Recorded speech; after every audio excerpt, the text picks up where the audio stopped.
네, 반갑습니다. 바른교회 장승재 목사입니다. 오늘 하나님의 말씀의 제목은 신실한 삶을 살기 원합니다 라는 제목으로 말씀 나누도록 하겠습니다. 다윗은 모든 사람에게 자비로운 사람은 아니었습니다. 그는 외부인들에게는 매우 혹독했음을 사무엘하 8장 2절과 5절에 확인할 수 있죠. 그러나 자기가 의무적으로 책임져야 된다고 하는 사람들에게는 충성스럽고 관대하게 대했음은 볼 수 있습니다. 다윗도 사람이었으니까 당연한 모습이라 할 수 있을 겁니다. 다윗은 주변 나라들을 평정하고 나라의 조직을 재편함으로 나라가 안정이 되자 이스라엘의 왕으로 군림하기까지 자신에게 힘이 되었고 용기를 북돋아 주었던 요나단의 은혜를 떠올리게 됩니다. 그 은혜는 결코 잊을 수 없는 것이었기 때문일 겁니다. 근데 그거 아십니까? 사람은요, 은혜를 받았다고 해서 그 은혜를 갚는 사람이 생각보다 많지 않다는 겁니다. 여러분들도 세상을 살면서 경험해 보셨을 거라 생각합니다. 은혜를 원수로 갚는 사람들도 있다는 거죠.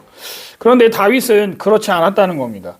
그가 이렇게 할 수 있었던 이유는 요나단에게 받은 은혜와 사랑이 큰 것도 있겠지만 인간적인 본성에 따르자면 사실 까먹고 이렇게까지 하지 않을 수도 있었을 텐데 그는 하나님의 공의와 긍휼 그리고 그분의 신실함을 맛본 사람이었기에 하나님이 어떤 분이신지를 알았기에 그 은혜를 기억하고 갚았다고 저는 생각합니다.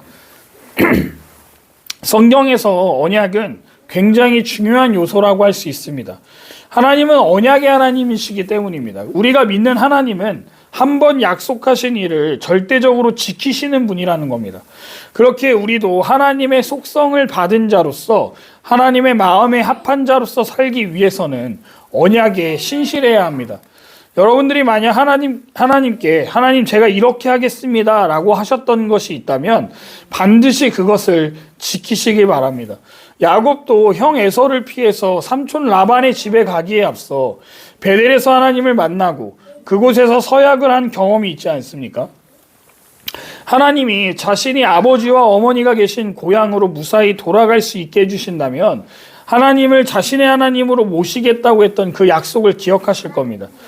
야곱이 삼촌 라반의 집에서 20년 동안 지내면서 하나님이 주신 은혜로 처음에는 혼자 갔지만 아내와 많은 자식들과 돈을 벌어 자신의 집으로 돌아가는 길에 하나님이 야곱에게 나타나셔서 말씀하십니다.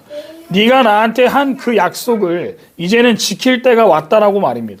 그렇습니다. 하나님은 우리에게 하신 약속도 신실하게 지키시지만 우리가 하나님 앞에 서약한 것도 지키는 것을 좋아하시는 하나님이심을 잊지 마시기 바랍니다. 그러니 하나님 앞에서는 함부로 생각 없이 서약을 하면 안 됩니다. 물론 그 서약도 하나님이 받기에 합당하신 일이라면 받으시겠지만 아니라면 하나님은 요구하지 않으실 하나님이시긴 합니다. 그러나 하나님 앞에서는 신중하고 또 신중해야 함을 잊지 마시기 바랍니다. 우리가 여기서 또 잊어서는 안 되는 것은 성도는 하나님과 맺은 약속뿐 아니라 사람들에게 한 약속도 신실하게 지켜야 한다는 겁니다. 왜냐하면 하나님께서 지켜보고 계시기 때문이라는 거예요. 다윗은 일찍이 요나단과 언약을 맺을 때 여호와의 이름으로 맹세한다고 하면서 요나단의 자손을 선대하기로 사무엘상 20장 15절에서 약속한 바 있습니다. 이제 나라가 어느 정도 안정된 상황에서 그 약속을 떠올리고 신속히 행동에 나섰음을 알 수 있다는 겁니다. 현 시대를 살아가는 우리는 하나님의 이름을 걸고 약속한다 이런 말은 안 하지만 우리가 누군가와 약속을 한다는 것은 그 사람이 내가 하나님을 믿는다는 것을 알기 때문에 하나님을 믿는 사람은 다르겠지 하는 기대감을 가지고 있다는 것을 알아야 된다는 겁니다. 그러면 우리가 하나님을 믿는 사람으로서 누군가와의 약속을 쉽게 어기거나 지키지 않을 때 상대방은 어떤 생각을 하게 될까요?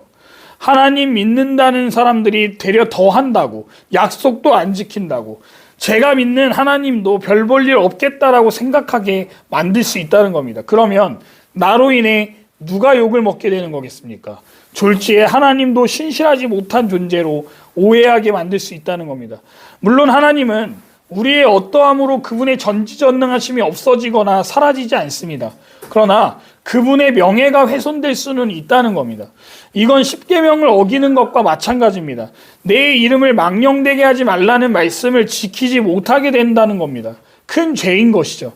대표적으로 사울은 자신이 하나님의 이름을 걸고 맹세를 무시하고 기브온 거민들을 박해한 바 있습니다. 그래서 하나님은 이스라엘 땅에 비를 내리지 않으신 바 있죠. 결국 다윗은 사울 대신 기브온 거민들의 요구대로 사울의 자손 7을 매달았을 때 그 원한을 풀어주셨음을 확인할 수 있습니다. 그러므로 성도는 신실하신 하나님의 구원의 은혜를 누릴 뿐 아니라 언약에 신실하게 행함으로 하나님 아버지께 영광을 돌려드려야 합니다. 하나님은 아들의 생명을 주시기까지 언약을 신실히 지키셨습니다. 그리고 그 언약의 성취를 믿는 자들은 구원의 은혜마저 받게 되지 않았습니까? 성도는 하나님의 신실하심을 믿는 만큼 자신도 하나님과의 사람과의 언약을 신실하게 지킴으로 하나님 백성의 모습을 드러내고 하나님의 신실하심을 나타내야 합니다. 이제 다윗은 하나님의 신실함을 나타내기 위해 사울의 자손을 찾게 됩니다. 요나단으로 말미암아 그의 자손에게 은총을 베풀려는 목적이었던 겁니다. 지금 다윗이 요나단과 언약을 맺은 세월이 정말 많이 흘렀다는 것을 아셔야 됩니다. 그러면 이런 생각이 들 수 있습니다. 아니 그러면 진작에 요나단과 한 약속을 떠올려서 지키지 왜 이제서야 지키느냐, 왜 이제서야 찾느냐라는 생각이 드실 수도 있는데요. 지금까지 보셔서 아시겠지만 다윗은 참 바쁘게 살아왔습니다. 외부의 적들로부터 이스라엘을 보호해야 했고 흩어진 민심을 수습해야 했습니다. 그렇기에 지금이라도 옛 친구를 생각하는 다윗은 좋은 사람이라는 겁니다. 요셉이 감옥에 갇혔을 때 떡 맡은 관원장의 꿈을 해석해 주어서 그가 다시 애굽의 왕 바로의 신하로 복직했을 때를 기억하십니까?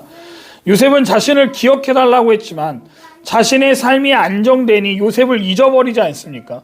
그런 다음 언제 요셉을 다시 생각하게 됩니까? 자신이 섬기는 애굽 왕 바로가 꿈을 꿨는데 아무도 해석하는 사람이 없었을 때 요셉이 생각났다라고 하지 않습니까? 결국 뭡니까? 이번에도 요셉을 통해 꿈을 해석하게 되면 요셉을 소개해준 자신이 공적을 세우게 되니 생각난 것 아니겠습니까? 자신에게 이득이 될 만한 상황이 벌어졌기 때문에 요셉이 생각났다는 겁니다. 사람이 그렇다는 겁니다. 나 혼자 잘 먹고 잘 살고 있는데 감옥에서 만난 요셉이 생각이 나겠냐는 겁니다. 그런 측면에서 보자면 다윗은 굳이 요나단과 한 약속을 기억이 나지 않았다고 해도 전혀 문제가 될 게 없었다는 겁니다. 그러나 수소문 끝에 시바라는 사울 집안의 종을 만났고 사울의 집 종 시바에게 자신이 왜 무비보셋을 찾는지에 대해서 설명합니다. 자신이 은혜를 베풀기 위해 왔다는 겁니다. 그런데 나의 은총 혹은 왕의 은총이라고 하지 않습니다. 다윗은 하나님의 은총이라고 말하고 있습니다. 이런 다윗에게 시바는 요나단의 아들이 다리를 저는 장애인 아들이 있다라고 말하고 보고하고 있습니다. 무슨 의미일까요? 시바는 사울 가문이 몰락하자 그 재산을 관리한다는 미명 아래 자기가 그것을 누리고 있었음을 보여주고 있다는 겁니다. 그리고 종은 요나단에게 아들이 로드발에 있는 암미엘의 아들 마길의 집에 있다라고 말을 해줍니다. 이런 상황에서 다윗이 요나단과의 언약을 기억하고 사울 집안을 회복시키려 했다는 것을 알 수 있다는 겁니다. 하나님의 축복과 은혜를 많이 경험하시기 바랍니다. 그런 경험을 많이 누리기 위해서는 베푸는 인생이 되어야 합니다. 또한 베푸는 데 있어서 나를 드러내는 것이 아니라 다윗과 같이 하나님을 드러내야 합니다. 다윗은 자신이 받은 하나님의 은혜를 아무 조건 없이 나누겠다라고 말하고 있습니다. 하나님의 은혜를 받은 사람은요, 그 은혜에 감격한 사람은 반드시 그 은혜를 다른 사람에게 흘려보낼 수밖에 없는 사람이라는 겁니다. 성도는 입으로만 은혜 받은 자가 되지 말아야 합니다. 베푸는 삶으로 하나님의 은혜를 전해야 합니다. 바라기는 여러분들의 삶에 하나님의 은혜가 차고 넘쳐나서 그 은혜를 다윗과 같이 다른 사람에게 나눠주시는 복된 삶이 되시기를 주님의 이름으로 축복합니다. 두 번째로 하나님께서 여러분들을 통해 억울한 자의 삶을 회복시키시는데 사용해 주시기를 간절히 바랍니다. 다윗은 시바의 말을 듣고 마길의 집에 있는 보셋을 왕궁으로 불러옵니다. 무비보셋이 다윗 앞에 절하면서 자신을 당신의 종으로 칭하는데요. 이건 다윗을 향한 두려움 때문임을 알 수 있습니다. 조부 사울이 다윗에게 저지른 일들을 모를 리 없었을 것이기 때문입니다. 그러나 다윗은 오직 요나단과 맺은 언약을 신실하게 지키는 데만 집중합니다. 다윗은 사울의 종 시바가 자신의 주인인 다리 저는 자였던 무비보셋을 대신해서 차지하고 있던 사울의 유산을 무비보셋에게 돌려주고 왕의 식탁에 함께하도록 했습니다. 이건 왕족의 지위를 회복시켜 주었다는 뜻입니다.